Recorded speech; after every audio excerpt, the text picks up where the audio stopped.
Hello, আসসালামু আলাইকুম। সবাই কেমন আছেন? আজকে চলে আসলাম আপনাদের মাঝে আমার বারান্দার কিছু সবজি গাছ নিয়ে। তো প্রথমে দেখাই দিচ্ছি, এটা হলো পুঁইশাক গাছ। তারপরে বাজার থেকে কলমি শাক এনে আমি এখানে চাষ করলাম। মাশাআল্লাহ কত সুন্দর হয়েছে, তাই না?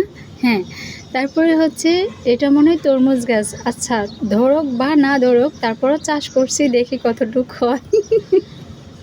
তারপরে তারপরে হচ্ছে করলা গাছ। আমাকে আর বাহিরে যেতে হবে না, করলা আমার খুব ফেভারিট একটা জিনিস।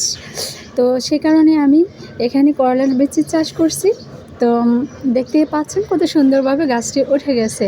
আচ্ছা, তারপরে হলো এখানে মিষ্টি আলুর শাক। তো এখানে আমি মিষ্টি আলু গাছ লাগিয়েছিলাম, সেটাও ইনশাল্লাহ হচ্ছে। দোয়া করবেন সবাই।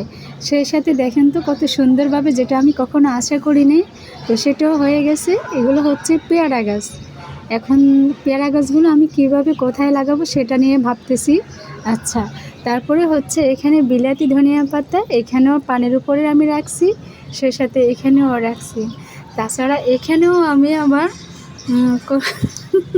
কলমির ডাঁটা চাষ করছি। তো সবাই দোয়া করবেন দুইটা টব থেকে যেন আমি সুন্দরভাবে নিতে পারি। আর তারপরে এই যে দেখেন, এখানেও এসে বিলাতি ধনিয়া পাতা চাষ করছি। মাশাআল্লাহ এগুলো অনেক সুন্দরভাবেই হচ্ছে। তারপরে সেই সাথে সবার পছন্দের আরেকটা জিনিস আছে, এই যে দেখেন, এটা হচ্ছে বেলি ফুল গাছ। তো এখানে আরও আগে অনেকগুলো ফুল দিয়েছিল, কিন্তু সেগুলা ফুটে নষ্ট হয়ে গেছে। এই যে এখন আবার এগুলো ফুটবে। তো কেমন লাগলো বলেন তো আমার বারান্দাটা? মনে হয় অনেক সুন্দর লাগছে, তাই না?